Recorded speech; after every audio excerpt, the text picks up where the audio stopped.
At 2:40 a.m. on November the 11th, 2016, probably the most unbelievable electoral result in history was confirmed. The tickers on the bottom of the TV and cable screens clicked by 2:70, and America had elected its 45th president.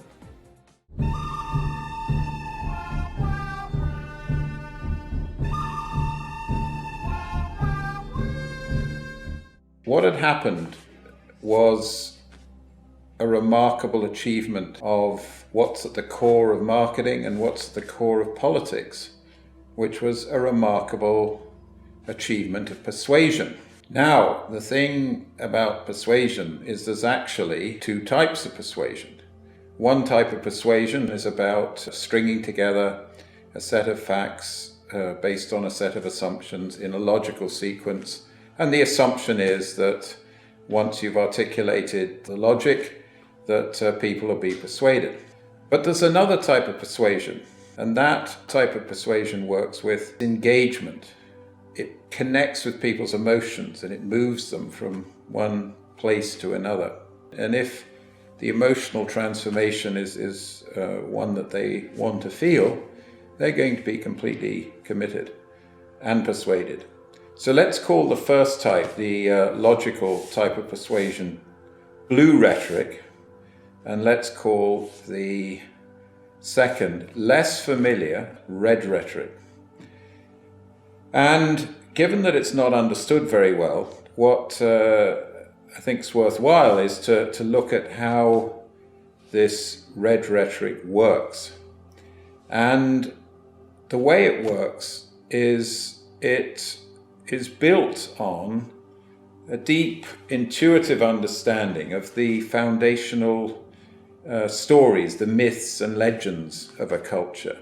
So essentially, a skilled user of red rhetoric, red persuasion, draws on the foundational stories, films, myths, narratives of the culture.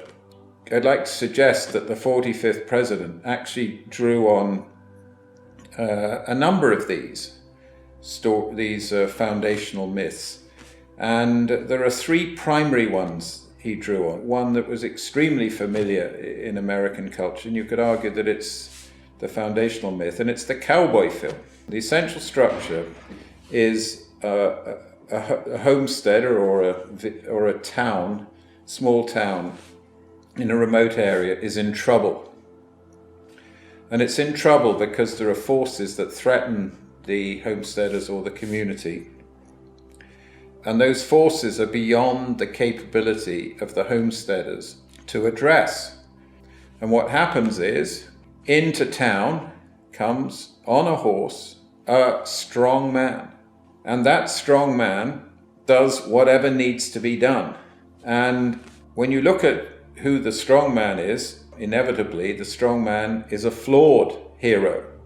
And the homesteaders don't really ask what kind of a character is, because essentially what they're wanting is a killer, a firer, to do what needs to be done. And according to the gun law at the time, the baddie's killed and order's restored. And that's the essential plot of the story. And the 45th president is like a New York cowboy. And if you look at the campaign events, what would happen is that you'd turn up and there'd be enormous security at the event, indicating there was a threat, there was something to be frightened about. And then people would arrive an hour or two before and they'd go in, and there'd typically be an announcement saying, "Watch out, there's danger among you." So it was quite explicitly evoking a climate of fear. And what then would happen is, in would come the strong man, and what would happen is he'd point out a threat, which the crowd would then get incensed and angry. And so they'd gone from a situation of fear and powerlessness to feeling empowered again. And one of the things you do remember is how the story and the hero leaves you feeling. And in a way, he evoked that brilliantly. A second foundational myth is from a biblical source, which is that the people are entrapped and suffering under unfair taxation and unfair rules and unfair restrictions. And this, of course, is what the Egyptians were doing to the Israelites. And what happened then was Moses leads them out of the heavy regulations that are imprisoning them with divine help to a promised land. And there were fairly frequent references during the campaign. Well, one of the things he would have said is Jeb Bush won't lead you to the promised land. The implication was that the 45th president would lead you to the promised land. And the third primary narrative would be that poor boy can end up doing good. And in a way that was the structure of his long-running series of The Apprentice. And poor boy do good, poor girl do good, go from poverty to wealth was right at the core of the narrative of The Apprentice. So here we have it, the flawed hero, gunman, cowboy, the Moses, and the apprentice story, which tapped into three absolutely foundational American myths. Now, secondary and important is that in all of those you had to define the forces that were threatening the community. There's an imagined aggregated other that's threatening the community.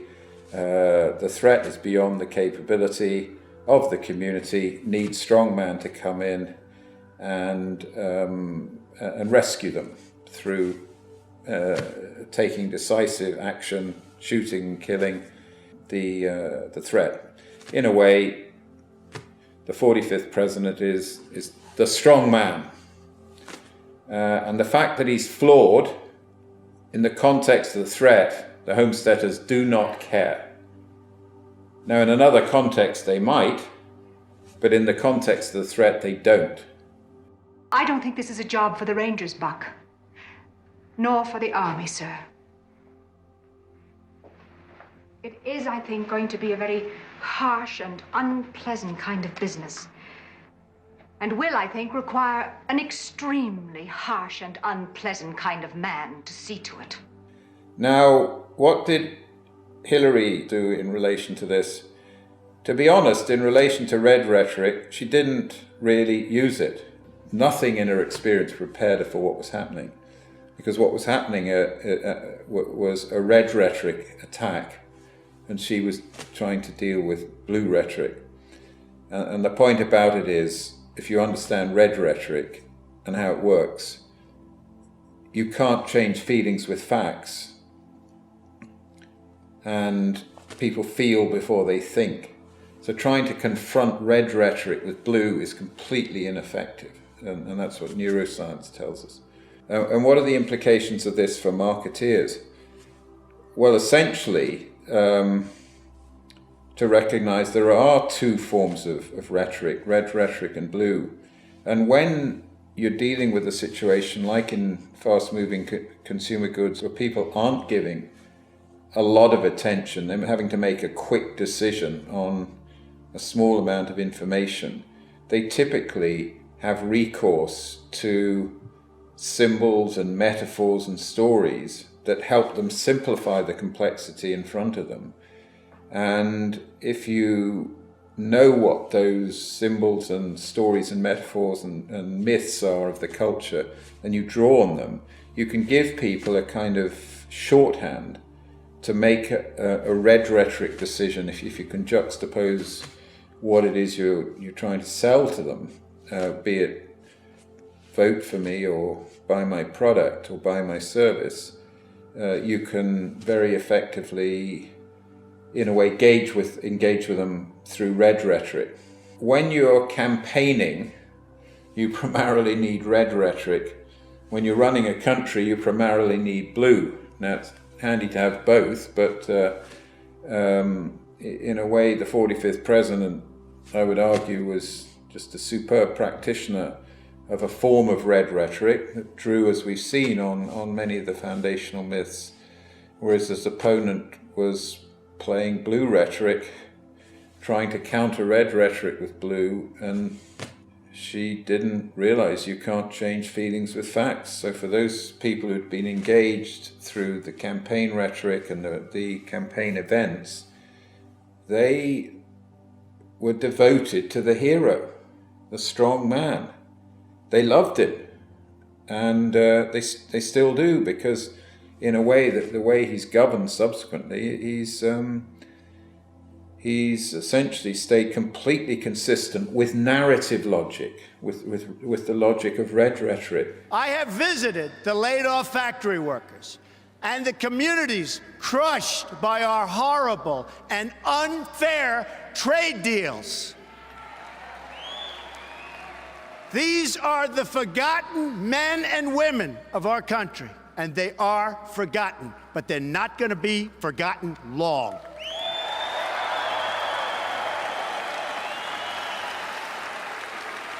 These are people who work hard, but no longer have a voice. I am your voice. And more than anything, he was offering hope to people who, particularly in rural Midwest, ravaged communities, he was offering hope